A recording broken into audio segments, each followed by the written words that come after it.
Boa tarde, pessoal. Hoje nós nos encontramos para mais uma videoaula. Vamos falar sobre a estética kantiana. Vamos fazer isso em 3 momentos. Mas antes, eu gostaria de fazer um comentário. Nós vamos trabalhar hoje com a obra da professora Catherine, por isso eu gostaria que vocês começassem fazendo uma revisão do pensamento sobre a estética de Hume, que nós trabalhamos na videoaula passada e nos exercícios que Juliana postou. Então, na página 23, nós temos os subtítulos no final da página sobre alguns precursores de Kant, e aqui nós encontramos, então, na página 24, a estética de Hume, como nós trabalhamos. Então, vocês releiam e façam as anotações que sejam necessárias. Se ficar problemas, vocês retornem à videoaula 5, porque lá eu fiz uma exposição bastante ampla sobre isso.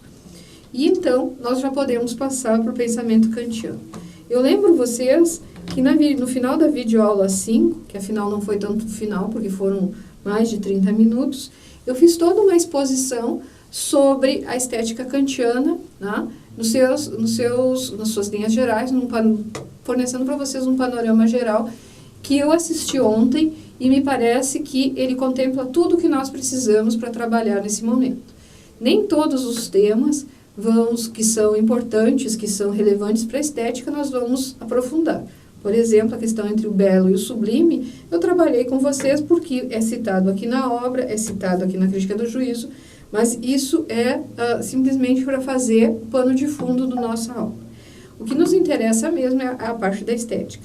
Então, nesse sentido, mesmo a questão dos juízos determinantes e dos juízos reflexivos ou reflexionantes, eu não vou fazer uma explicação, porque daí nós teríamos que retomar o que é dedução, essas coisas assim, que, de certa forma, margeiam o nosso argumento.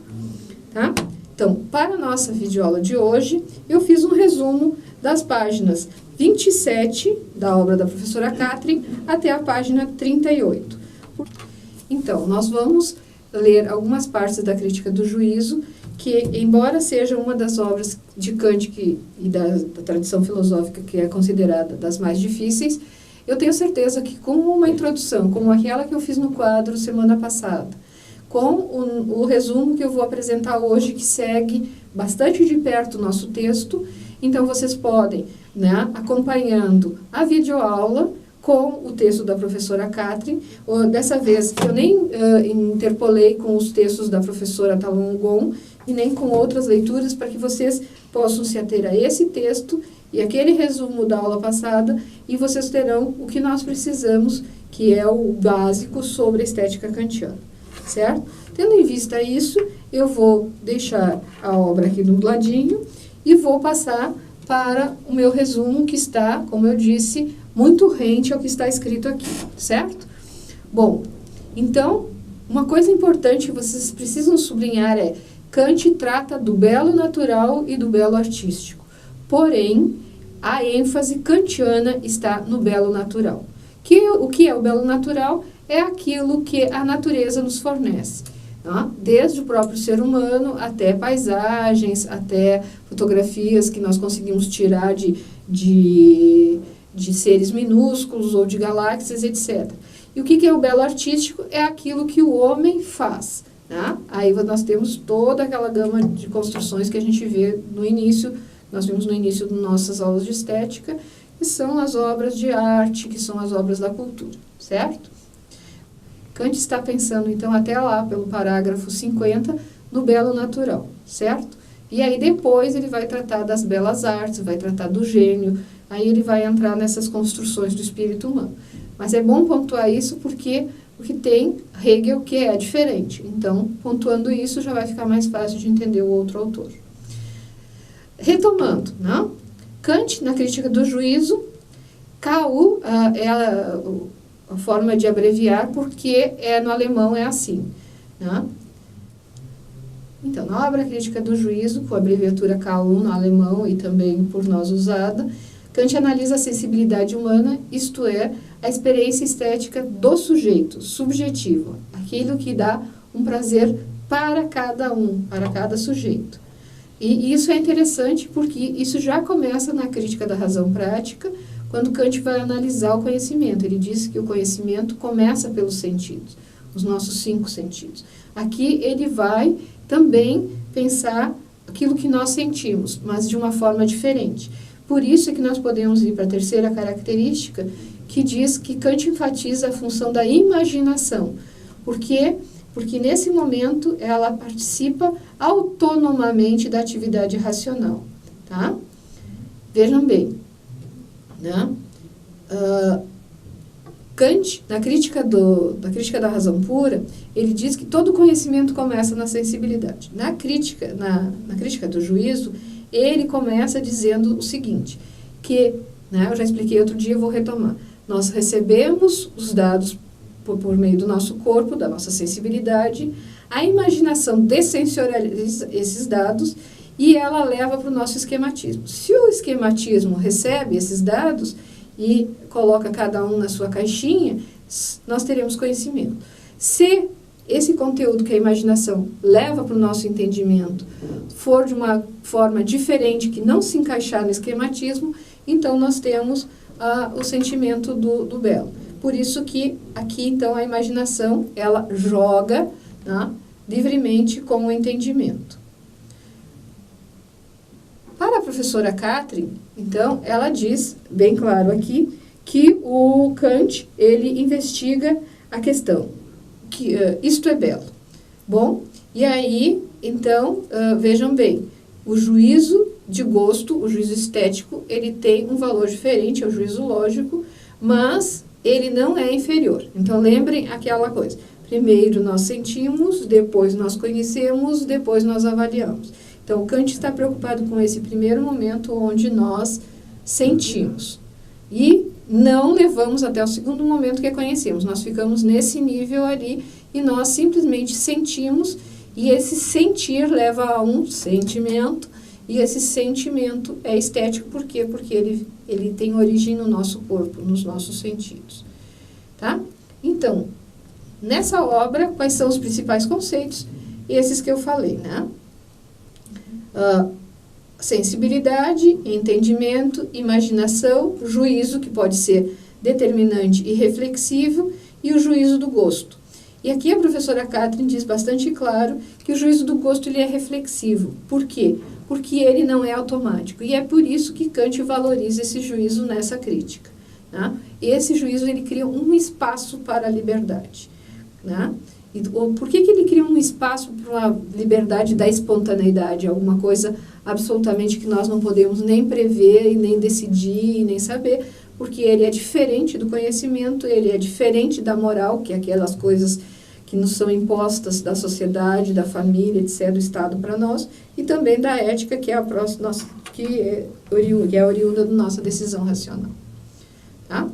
Bom, mas aí vocês vão dizer assim, como que o juízo de gosto pode ser subjetivo, meu, e ao mesmo tempo ele pode ser universal, ou seja, válido para todos os seres racionais, tá? Por quê? Porque ele não depende do objeto que eu digo, isso é belo, isso é belo. Não, ele depende das faculdades que eu, tá? E cada um de nós aqui temos. Ou seja, isso, sensibilidade, entendimento, imaginação. Essas faculdades é que permitem a comunicabilidade e a universalidade do juízo. Isso não quer dizer que se eu olho esse objeto, né, vocês que estão olhando também vão achar ele belo. Não é isso. É que vocês têm a mesma capacidade que eu de achar algo belo. Né? Algum objeto. Porque não é o objeto que interessa, mas é aquilo que, na relação entre eu e ele, eu sinto. Né? Então, nesse sentido, sou eu que sinto. É diferente das estéticas antigas e medieval, que o objeto ele portava características de beleza. Lembra? Isso nós estudamos já. Tá? Bom, então, a professora Catherine, ela explica que Kant designa que existem 4 momentos. Eu copiei os momentos dela, depois eu fui à crítica do juízo e peguei ipsis literis, bem literalmente. Tá? Então, ela diz que o primeiro momento é do desinteresse, né? Onde nós não somos, nós, enquanto sujeitos, não somos constrangidos a algo como eu preciso ter a posse desse objeto, eu preciso saber o que é esse objeto, qual é a utilidade, do que ele é feito para achá-lo belo. Tá?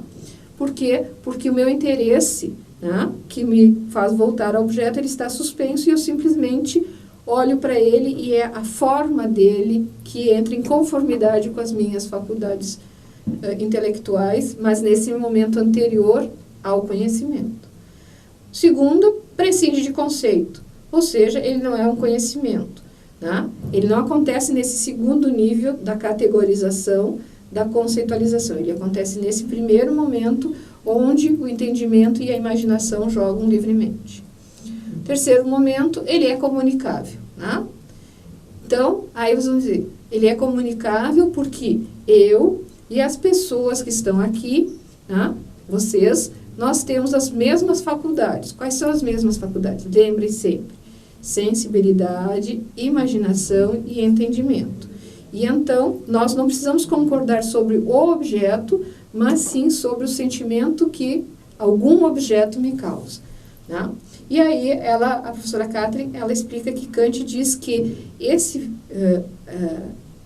juízo de gosto, ele possui analogia com o juízo de conhecimento. Funciona como se, né?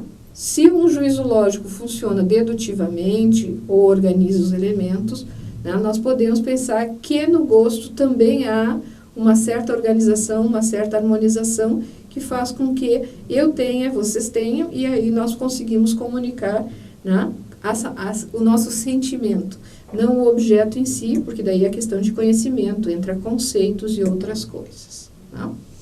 O quarto elemento, o quarto momento, é a conformidade a fins, onde o objetivo é a ocorrência da experiência do sujeito com o objeto. Então, vocês lembram que eu já falei que o sentimento do belo acontece entre o sujeito e o objeto na relação, mas isso acontece aqui no sujeito. O objeto pode ficar intocado por toda a eternidade. Não? E aí, o que tem a mais? Né? Tem que esse jogo livre entre a minha imaginação e o meu entendimento, eles buscam ser vivificados. Por quê? Porque esse sentimento que essa relação causa em mim, ela é de uma magnitude que me dá uma sensação de completude, de bem-estar, de autenticidade, de participação do universo. Cada um sente de uma maneira diferente, tem um sentimento diferente, mas é assim, e é tão agradável, Kant não gostaria desse termo, ela é tão satisfatória, ela é tão prazerosa, que a gente quer que ela dure sempre. Então, esse sentimento ele chama de vivificação. Tá? Então, o nosso espírito, né, o nosso entendimento, ele quer que isso se prolongue o mais tempo, tenha a maior duração possível. Então, a professora Catherine, ela continua explicando que essa obra, a Crítica do Juízo, ela é a pedra de toque, né, das críticas de Kant. Ou seja, por um lado, nós temos a crítica da razão pura, né, onde Kant explica como acontece o conhecimento. Por outro, nós temos a crítica da razão prática, onde Kant explica como é que funciona a nossa ação, nosso dever ser, ou como deveria funcionar a nossa ação. E esses dois grandes pilares, eles têm o ponto de apoio e de junção deles na crítica do juízo. Por isso que ela chama de pedra de toque. E aí eu coloquei para vocês onde se encontra isso, que já é na página 33. Vocês veem que nós estamos avançando, né, no nosso resumo. E, então, foi isso que eu disse, que ela é a mediadora, né, e ela media de uma forma transcendental e metafísica. Por quê? Porque acontece dentro de nós de uma forma não material. É aquilo que nós chamamos de dessensorializado, né? Que embora nós não possamos tocar com nossas mãos, ouvir, nós sentimos de uma forma muito intensa.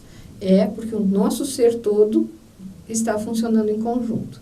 A professora Catherine, nesse momento, ela não cita o termo, que é Gemüt, mas ela explicou nas aulas dela, porque eu fui aluna, né? Vocês sabem que ela foi minha professora orientadora no doutorado.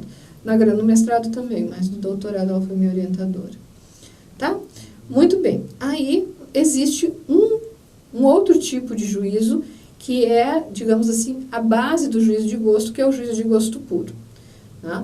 É ali, ó, onde concilia o conhecer e o desejar, que permite a flexibilidade do espírito humano, isto é, uma infinidade de possíveis conceitos. Porque, como ele não atingiu ainda a parte que nós sabemos que é do conhecimento, aqui, nessa parte do estético, ainda se pode jogar com possibilidades múltiplas. Lembre, quando a gente chega no conhecimento, nós temos categorias, nós temos conceitos, aí então o nosso conceito ele é mais fechado, ele é mais duro. Eu digo, se isso é uma cadeira, eu não posso dizer isso é um lápis, tá? Porque nós temos o conceito de cadeira, quatro pernas, tá? Normalmente um assento e um encosto, tá? E nós sentamos, etc. Diferente do conceito de lápis ou de lapiseira, tem outra finalidade, tem outra forma, etc. Tá? Muito bem. Com relação à distinção entre o belo e o sublime, eu mostrei para vocês na outra aula, e tendo em vista que o sublime foi para vocês entenderem a diferença, então eu não vou retomar, vocês retomem lá, que eu fiz um esquema no quadro, que é o básico para vocês saberem, porque em verdade, isso vai dos parágrafos 23 a 39, mais ou menos, falando sobre o sublime, e isso não vai ser objeto de nossa análise. Bom, em seguida, nós podemos entrar para a obra, né? Vocês podem ver que o meu livro já está um tanto quanto velhinho, não porque ele é, sim, né, da primeira edição, quando eu fui aluna do professor Valério Roden, né, em 1993, como aluna ouvinte, mas também porque eu trabalho e manuseio muito com ele. Bom, então, nós vamos ver que essa obra é dividida em duas partes e nós vamos ficar com os parágrafos de 1 até o parágrafo 22. Eu enviei para vocês até o início do parágrafo 20, porque naquele momento eu não me lembrava mais exatamente qual era o final. Eu sempre pensei que fosse do 1 ao 19. Mas aí agora já coloquei, né, parágrafos 1 ao 22, e ele divide em 4 momentos. Eu queria que vocês entendessem, aí nós já estamos na página 47, que esses 4 momentos estão falando do mesmo objeto. É como se eu pegasse esse meu prendedor de cabelo e, para explicar para vocês, eu pegasse 4 pontos de vista diferentes. Isso significa que o objeto é o mesmo, mas eu sou uma professora muito chata, né, muito detalhista, e eu quero que vocês vejam ele sob 4 pontos de vista. Então, vejam bem, Kant, façam de conta que isso é o juízo de gosto. Kant vai dizer, bom, primeiro vamos observá-lo sob o ponto de vista da qualidade, ou seja, da essência dele, se ele é belo, se ele é bom ou se ele é agradável. Depois nós vamos olhá-lo por outro ponto de vista, que é a quantidade, se ele é universal, se ele é particular ou se ele é singular. Depois nós vamos olhar por outro ponto de vista, que é a relação dele no conjunto. Depois nós vamos olhar pela modalidade, né? E assim nós vamos trabalhar os 22 parágrafos, observando esses 4 momentos, ou seja, esses 4 pontos de vista diferentes. Então vocês vão ver assim, é sempre a mesma questão, só que Kant vai analisá-la de pontos de vista diferentes para que nós tenhamos o máximo de entendimento sobre esse objeto, que é o juízo de gosto, que é oriundo do nosso juízo estético, ou seja, daquele que nós recebemos por meio da sensibilidade, certo? Então, nós vamos começar pelo primeiro momento, que é esse momento onde Kant vai distinguir a essência desse juízo de gosto pelo belo, bom e o agradável. E ele vai dizer, por que ele faz essa distinção belo, bom e agradável com relação à essência? Porque o juízo de gosto puro é aquele que só trata do belo. O bom e o agradável é porque nós temos algum interesse nele, ou pela existência, ou pela posse, né? Por exemplo, o agradável. O agradável é aquilo que Kant diz que tem algo aderente. Aderente significa o quê? Que eu, né, coloco alguma coisa muito minha nisso. Por exemplo, que este sabor que eu estou, né, experimentando me agrada, né? Ou esse perfume tem uma utilidade para mim, ou enfim, né, tem alguma coisa que não é aquilo que Kant considera puro, é algo que adere, que se junta. Então, o agradável e o bom, eles não são juízos de gosto puro, mas sim, eles são juízos de gosto que mescla interesse, mescla algo de empírico. Bom, então começamos pelo parágrafo primeiro. Então, aqui Kant vai dizer assim, o título é: o juízo de gosto é estético, ou seja, ele pertence ao sujeito e ao seu sentimento de prazer ou desprazer. Vocês têm que lembrar que gosto sempre tem ou me apraz e me aproxima, ou me desapraz e me afasta. Né? Que isso nós temos trabalhado desde o início. E Kant escreve. Então, eu vou ler aqui porque eu sei onde eu parei. Para distinguir se algo é belo ou não, referimos à representação, não pelo entendimento ao objeto em vista do conhecimento, mas pela faculdade da imaginação, talvez ligada ao entendimento, ao sujeito e ao seu sentimento de prazer e desprazer. O juízo de gosto não é, pois, nenhum juízo de conhecimento. Vocês vão ver assim, vai ficar muito repetitivo. O juízo de gosto não é um juízo de conhecimento. O juízo de gosto é esse que está relacionado, ligado à nossa sensibilidade, e o juízo de conhecimento, ele é aquele que está num nível diferente. E aí, como vocês sabem disso? Porque ele usa o termo representação. Eu já disse para vocês outro dia usando uma régua, eu digo, não tem como eu trabalhar na minha mente com um objeto empírico. Então, eu vou ter que dessensorializá-lo, eu vou ter que criar uma imagem, uma representação dele para que ele possa ser trabalhado, ser operado com ele lá no meu entendimento, certo? Por isso que Kant diz, referimos à representação, não pelo entendimento ao objeto em vista do conhecimento. Porque quando eu sinto, eu não tenho como primeiro objetivo entender o objeto, mas sim, no primeiro momento, eu sinto o objeto. E nesse momento, a imaginação, ela é muito especial, ela é muito importante, mas ela não está, é importante porque ela está ligada ao conhecimento, mas ela está ligada ao sentir, certo? Bom, penso que, de certa forma, eu já expliquei, né? O restante continua nessa mesma perspectiva, porque eu gostaria de trabalhar vários momentos do juízo do gosto. Parágrafo 2º, eu elegi um pequeno, não é uma frase, são duas, né? Um pequeno fragmento que fala sobre o interesse, chama-se de interesse a complacência. O professor Valério, ele passou muito tempo nos explicando, em 93, por que ele escolheu o termo complacência, mas de qualquer forma, para mim, que sou de língua portuguesa, né, já fui alfabetizada assim, já aprendi a falar mesmo assim, não tem o sentido que ele gostaria. Então, eu sugiro que sempre onde aparece a palavra complacência, nós pensemos prazer. Então, eu coloquei assim, chama-se interesse o prazer que ligamos à representação da existência do objeto. Né? A representação da existência. Mas não é obrigatório que haja existência, eu posso só pensá-lo. Né? E continua. Agora, né, nesse momento, então, onde a gente pensa a representação da existência do objeto, a questão se é algo em belo, então não se quer saber se a nós ou a qualquer um importa ou sequer pode importar algo da existência da coisa, e sim como nós ajuizamos na simples contemplação. Vejam bem, é a questão do desinteresse, tá? Não importa se ele existe, né, ou se nós o conhecemos. O que importa é como nós o sentimos, é como nós o ajuizamos, é como nós o avaliamos quando nós o sentimos. Por isso que quer dizer contemplação.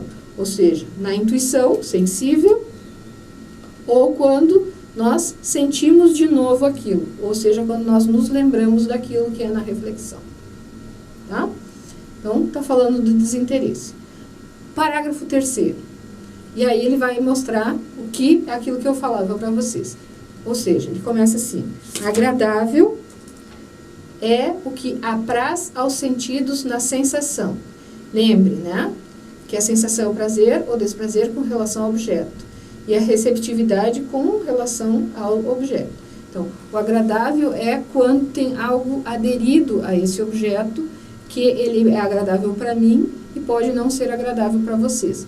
Mas o belo é belo para todos nós. Tá? Não o objeto, bem, mas a representação. Certo? Parágrafo 4º. Eu tento usar uma frase, porque se eu fosse explicar um parágrafo apenas, vocês iam ficar com dúvida nos outros. Então, eu busquei uma frase que fosse representativa daquele parágrafo, para que vocês pudessem, né, entender o restante a partir do que nós vimos na aula passada e das características de hoje. E é claro que você sabe que filosofia não é uma leitura rápida, ela é uma leitura aprofundada, que nós muitas vezes temos que voltar 2 ou 3 vezes, né, para entender melhor. Tá? Então, nesse sentido, o parágrafo 4º, ele, né, vai repetir novamente. Bom, né, como agradável, né, é o que apraz mediante a razão pelo simples conceito. Denominamos de bom para alguma coisa, porque nós estamos pensando no útil, algo que apraz como meio para alguma coisa. Né? Então, isso aqui é bom para a minha saúde, isso aqui é bom para o meu sono, isso aqui é bom para o meu convívio com as pessoas. Tá? Então, ele é diferente do belo. Por quê? Porque ele tem algo aderido. Né? Ele tem alguma coisa que vai me facilitar alguma coisa, vai me trazer alguma outra. Tá? Então, esse é o conteúdo do 4º parágrafo. Parágrafo 5. Né? Aqui eu já peguei aqui no meio dele, né? O agradável, o belo e o bom designam, portanto, 3 relações diversas das representações ao sentimento de prazer e desprazer, com referência ao qual distinguimos entre si objetos ou modos de representação. Certo?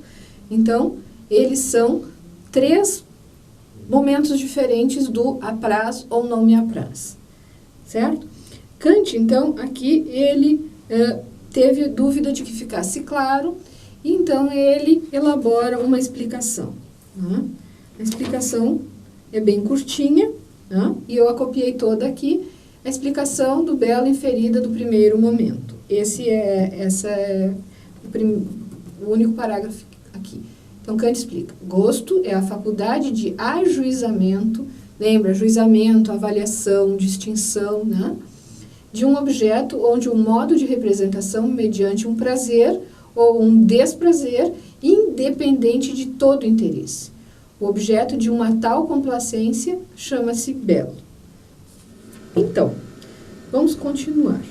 O segundo momento, o primeiro momento foi dos parágrafos 1 a 5, agora no parágrafo 6 nós começamos com a quantidade.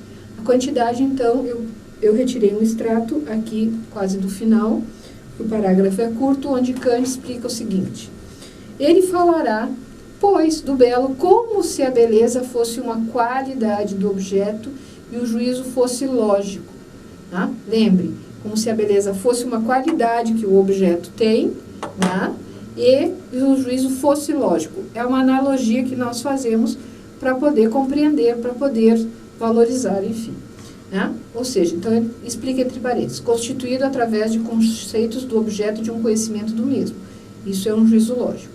Conquanto que ele seja somente estético e contenha simplesmente a sua referência da representação do objeto no sujeito. Porque ele, contudo, possui semelhança com o lógico, né? É o como ser. Pode-se pressupor a sua validade para qualquer um, certo?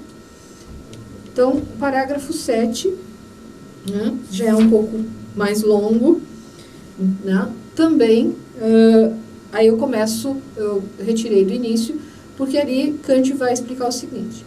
Com respeito ao agradável, vejam bem, ao agradável, cada um designa-se com o fato de que seu juízo, que ele funda sobre um sentimento privado e mediante o qual ele diz que um objeto lhe apraz, limita-se também simplesmente a sua pessoa.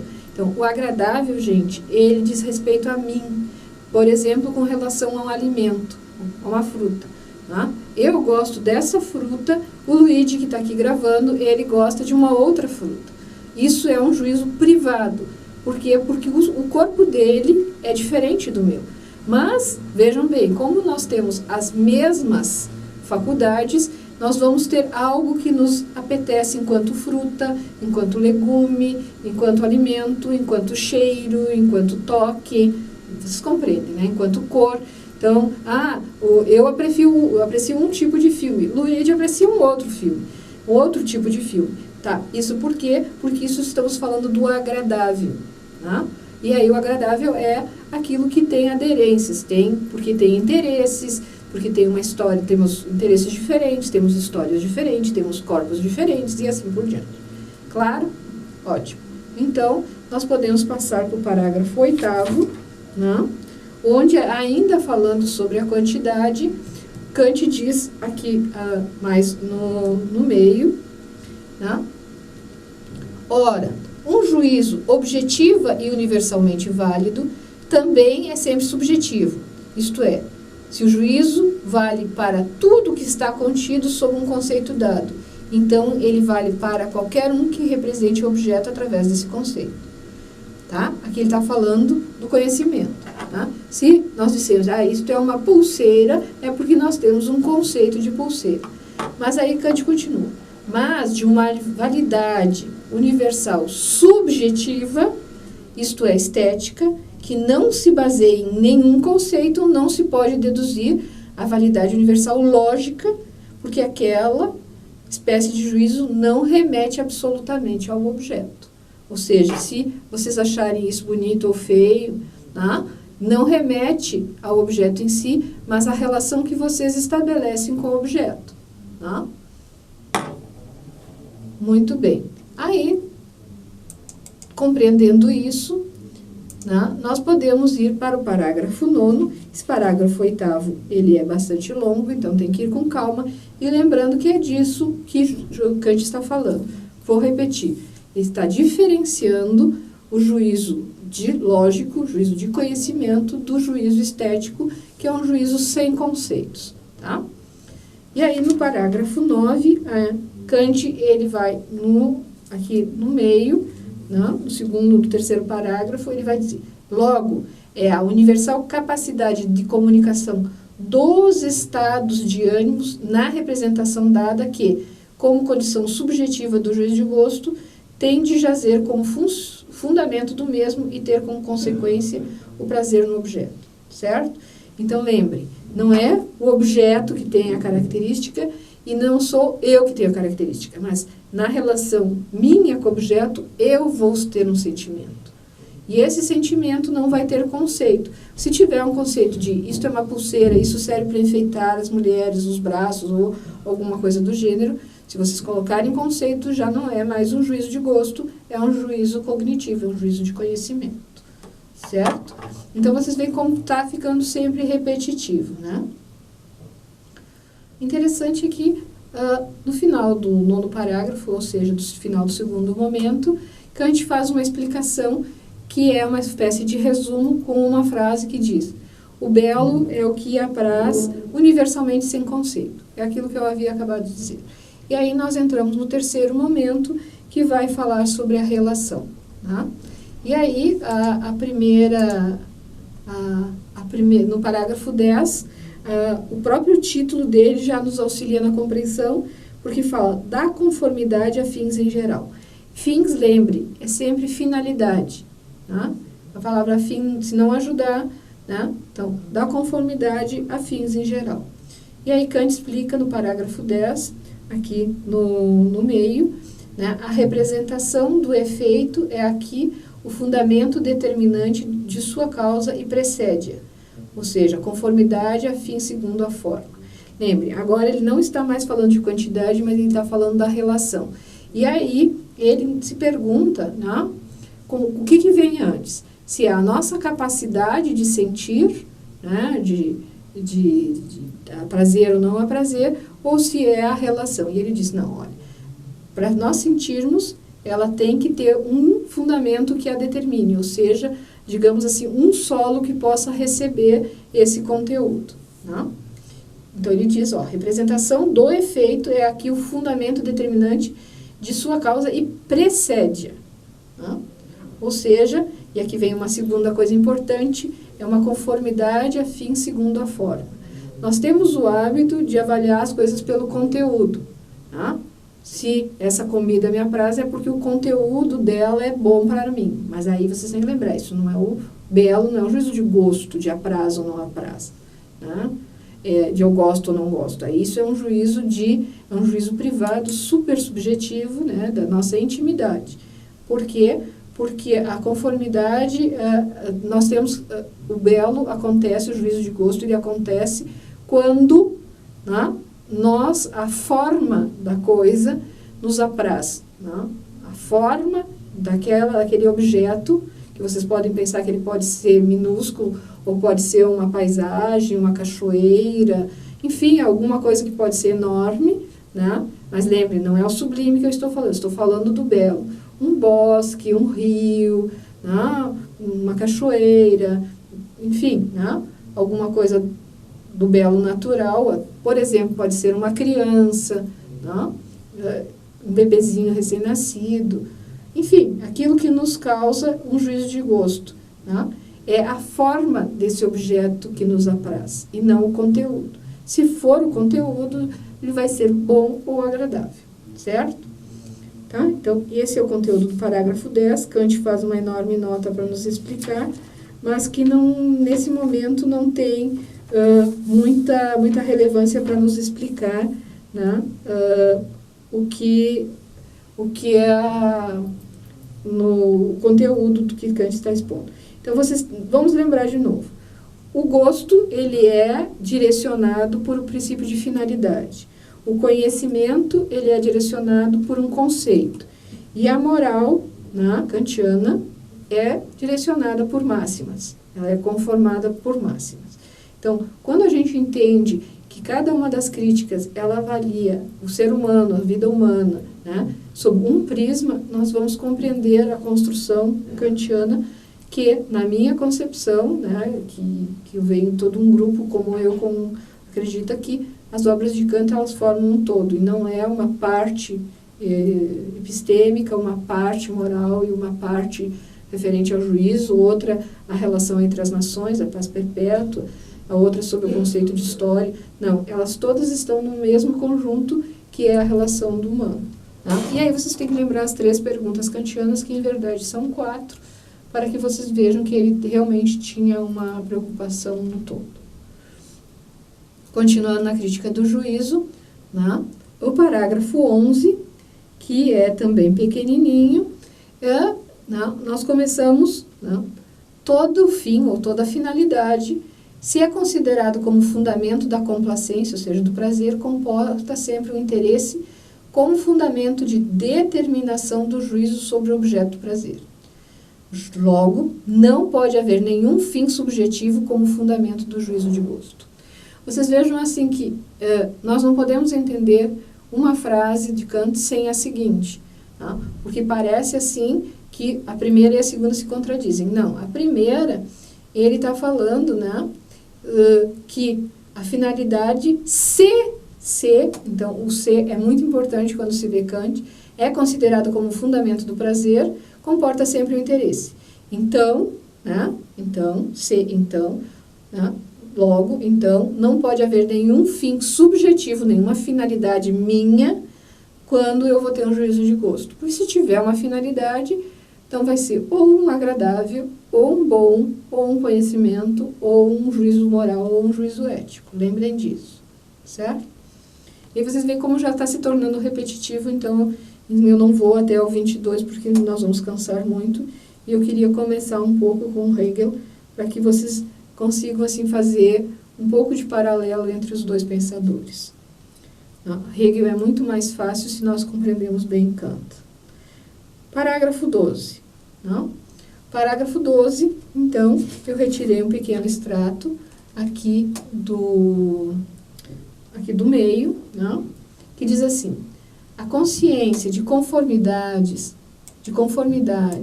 a fins meramente formal no jogo das faculdades de conhecimento do sujeito em uma representação pela qual o objeto é dado, é o próprio prazer, porque ela contém um fundamento determinante da atividade dos sujeitos com vistas à vivificação das faculdades do conhecimento do mesmo.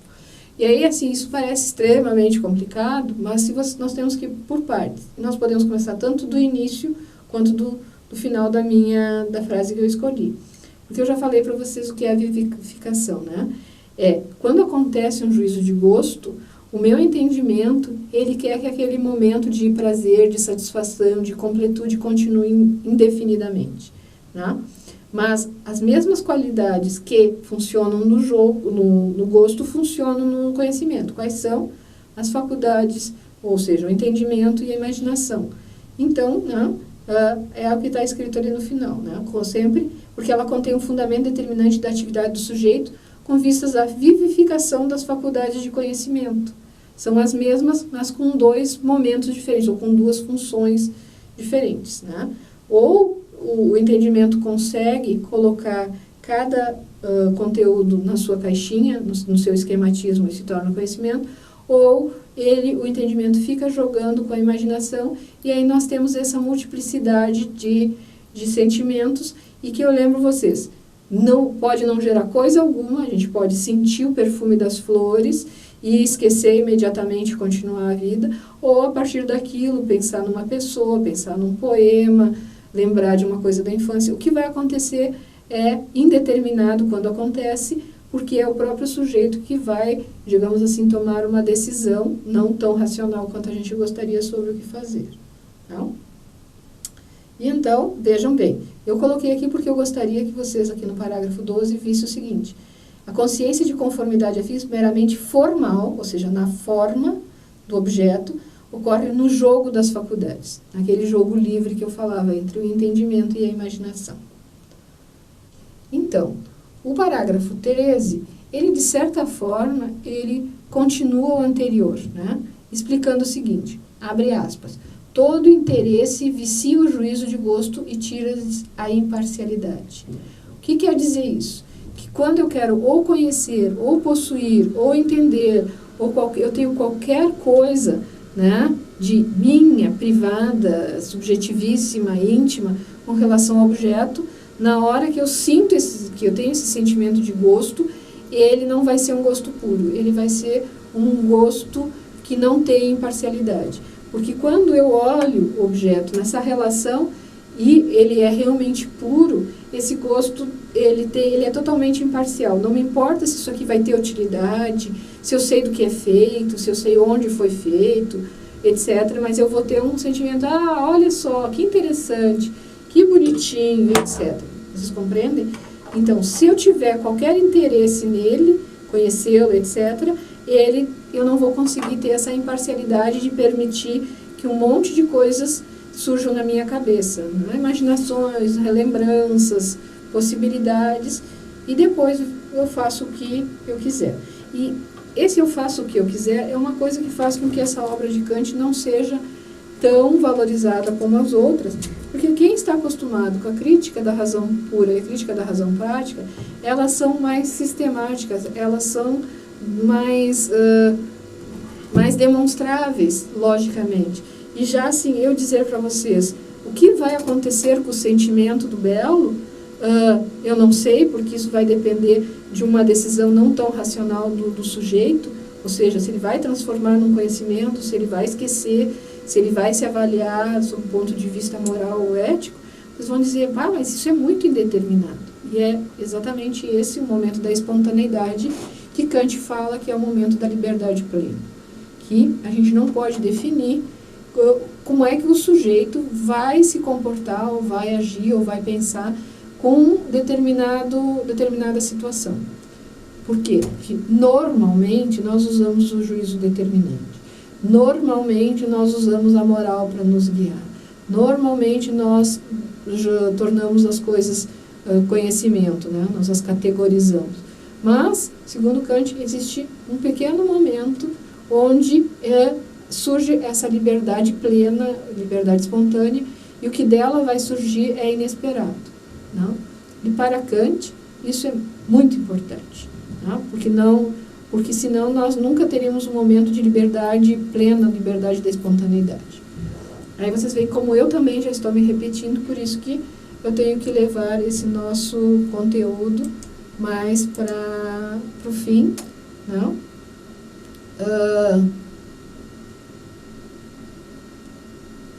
E aí nós vamos para o parágrafo 14, onde Kant diz, o parágrafo 13 é pequenininho, o parágrafo 14, ele se denomina, Kant o denominou, elucidação através de exemplos.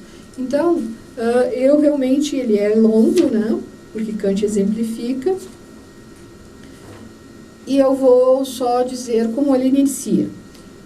os juízos estéticos podem, assim como os juízos teóricos ou lógicos, ser divididos em empíricos e puros. Quem está familiarizado com a nomenclatura que Kant usa na Crítica da Razão Pura, não vai ter problema porque é a mesma. Os primeiros, tá, são os que se afirmam amenidade ou desamenidade, tá? Me apraz ou não me apraz. Os segundos que afirmam beleza do objeto ou do modo de representação do mesmo. Então, aqueles primeiros, né, são juízos dos sentidos, juízos estéticos materiais.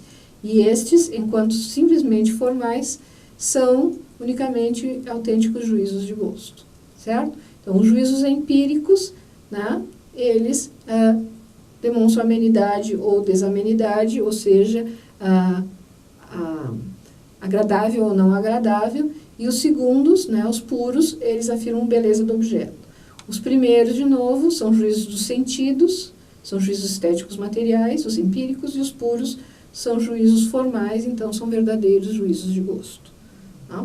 Então, vocês vejam, embora ele tenha começado a frase falando de juízos estéticos e juízos teóricos, depois ele vai passar a trabalhar só com esses dois, os juízos empíricos puros e os juízos estéticos empíricos e os juízos estéticos puros. E aí nós vamos para os parágrafos 15 e 16 e 17, que são os últimos desse terceiro momento, né? Que ele vai continuar falando dessas coisas. A conformidade a fins objetivas somente pode ser conhecida através da referência do múltiplo a um fim determinado, logo somente por um conceito. Entretanto, né, que vem a segunda parte que nos interessa, o juízo de gosto é um juízo estético, isto é, que se baseia sobre fundamentos subjetivos e cujo fundamento de determinação não pode ser nenhum conceito, por conseguinte, tampouco o de um fim determinado. Vocês veem que já ele está sempre se repetindo, né? O desinteresse, não pode ter conceito que não vira conhecimento e não juízo de gosto e assim por diante. Certo? Então, nós encerramos essa parte. Eu vou fazer alguns exercícios baseados nisso que nós vimos, certo? Nas páginas aqui do livro da professora Catherine, tá? Até a página 38, embora ela fale aqui no final das 36 e 37 um pouco do idealismo alemão, que já é Hegel, e aqui no final especificamente Hegel, nós vamos estudar Hegel a partir da página 38. Mas se eu me reportar alguma coisa na 37, eu falo para vocês, certo? Então, se baseie nesse conteúdo, depois eu vou pedir para a Juliana enviar para vocês este resumo, especificamente porque me interessa que vocês retomem as partes dos parágrafos, não significa que vocês não devam ler, né? Apesar de aparentemente difícil, se vocês prestarem atenção no cerne do que Kant está dizendo, vocês vão acompanhar. E lembrem, né, Kant, ele utiliza muito a contraposição. Ele afirma alguma coisa, depois ele coloca se, e aí ele vira esse conteúdo. Isso acontece, né, em obras como Vasist of Claron, o Resposta, o que é a pergunta o que é isso, o iluminismo, depende muito da tradução para o português de Portugal, o português do Brasil, né, que onde tem um parágrafo todo positivo e no decorrer do segundo, isso estou falando do original alemão, que ele vai condicionar, ou ele vai colocar um condicionante a todo o parágrafo anterior, e aí se a gente não prestar atenção nessas coisas que são aparentemente imperceptíveis, elas são aquilo que realmente faz o jogo do pensamento kantiano, certo? Tá? Então vamos descansar um pouquinho e retomamos com a introdução ao pensamento sobre a estética hegeliana presente na obra de Hegel chamada Estética. Hegel nasceu em 1770, 1831, então ele era bem mais jovem que Kant. Nós vamos estudar aqui a partir do livro da professora Catherine, só que são muitas páginas, são 10 páginas, então nós vamos selecionar as coisas que são mais importantes para que vocês compreendam. Então, Hegel, ele escreve, de certa forma, em contraposição a Kant, mas também em complemento a Kant. A obra do Hegel sobre esse conteúdo se chama Estética. E a Estética, então, são 4 volumes, os 5, porque eu tenho na minha biblioteca, mas não está completa, porque a Universidade de Brasília editou 4, eu não me lembro nunca se são 4 ou 5, mas enfim, são vários volumes, e a Martins Fontes tem uma espécie de compilação, mas aí fica bem empobrecido a obra do Hegel. Por quê? Por que são tantos volumes? Porque foram aulas que ele ministrou de 1818 até sua morte. Então, há bastante coisas, porque ele realmente tinha um pensamento muito enciclopédico. Eu gostaria que vocês retivessem, nesse primeiro momento, essas características aqui. Hegel estava preocupado com o belo artístico. Então, lembre, Kant estava preocupado com o belo natural. Hegel estava preocupado com o belo artístico. O que significa? Que Hegel, ele reduz toda a estética à arte. Não? Então, quando ele elimina o belo natural, elimina toda a parte que não é feita pelo ser humano. Então, a estética de Hegel ela é muito interessante, mas ela é reduzida à questão da arte. E aí, uma segunda coisa interessante que eu gostaria que vocês retivessem, que foi Hegel, de certa forma, que consolidou o termo estética. No início, no primeiro volume dessa obra estética, que consta nessas edições mais compiladas, né, ele faz toda uma reflexão por que convém usar o nome estética, que o Baumgartner tinha sugerido, e não calística, por exemplo. Vocês vão dizer que calística lembra outra coisa e não belo, mas nós temos que lembrar que em grego o belo é kalos e o feio é kakos. Então, vocês veem assim, ó, de kalos vem calística, que é o estudo do belo, tá? Mas o Hegel disse, não adianta tentar usar um termo que não é muito corrente, como Baumgartner já tornou o termo estética corrente, nós vamos usar o termo estética, certo? E teoria das belas artes, das não sei o quê, acaba não funcionando. Então, ele disse, vamos usar o termo estética. Bom, e aí, quando ele concebe que o belo é aquilo feito pelo homem, ele explica por que o belo, o estético, é aquilo que é feito pelo homem, porque tudo que o homem faz é porque participou ou passou pelo seu espírito. Então, vocês têm que lembrar. Bom, Hegel, então, ele delimita a estética, a questão da arte, e por que ele faz essa escolha? A estética é a arte, é porque tudo o que é feito pelo homem passou pelo espírito humano e, portanto, para Hegel, passando pelo espírito humano, se torna superior. E aí Hegel diz, né, ainda em seguida, logo que ele fala sobre o termo estética, ele diz que nada pode ser mais belo do que aquilo que perpassou pelo espírito humano. Não?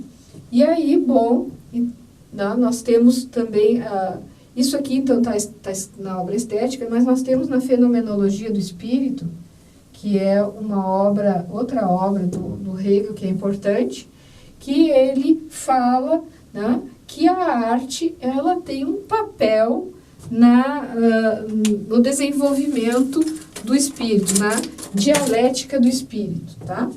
Então, nessa outra obra, né, Hegel fala sobre a dialética e ele diz então que a arte ela tem uma função na formação da nossa consciência, né, na transformação da nossa consciência em espírito absoluto, ou de nossa consciência visando ao espírito absoluto. E quando a arte não tem mais essa função formadora, ela chega ao fim. Isso não quer dizer que Hegel disse, não, a partir de hoje não se faz mais arte, não se pintam mais quadros, não se esculpe, não se constrói, não é isso. Ele diz assim, a partir de um determinado momento, a arte não tem mais função nesse processo dialético de formação da consciência ou de passagem da consciência para o espírito rumo ao espírito absoluto. Não tem mais espaço na fenomenologia, né, da consciência, a fenomenologia do espírito, que é o nome da obra. Então, o fim da arte, não entendo como o fim da atividade artística, mas como o fim da arte participando da formação do espírito, certo? Continuando, né, vocês viram, né, belo artístico, né, fim da arte com as 3 épocas. Era uma coisa comum na época do Hegel tentar se definir momentos da história do humano, né? E eles não se davam conta que quando eles pensavam esses momentos, né, da história, do desenvolvimento do espírito, eles estavam pensando na Europa e estavam desconsiderando a maioria dos outros continentes e dos outros povos. Mas, enfim, nós estamos vendo Hegel e nós vamos usar a nomenclatura dele. Então, para Hegel, a arte, ela tinha 3 momentos de desenvolvimento claro do espírito, que era a arte simbólica, um momento em que o espírito precisava da materialidade. Então, é aquela época onde nós temos construções, primeiro com pedra, não? E depois com a arquitetura.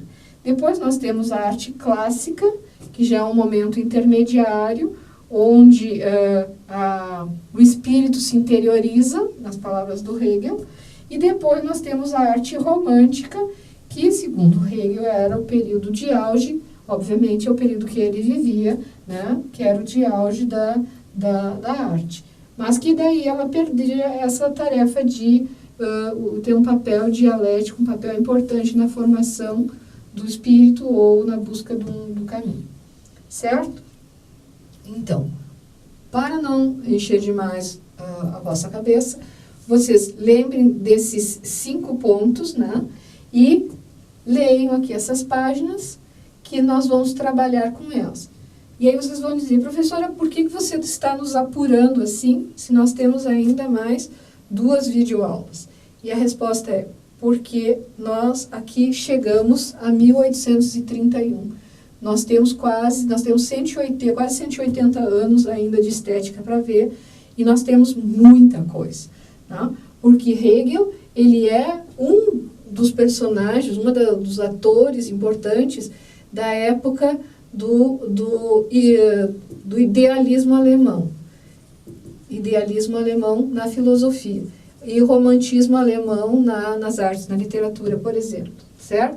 Então, depois dele, nós temos os continuadores dele, como Fichte, especialmente Schelling, e também nós temos Schiller, né, que apesar que é um pouco antes dele, mas também tem essa visão bastante idealista.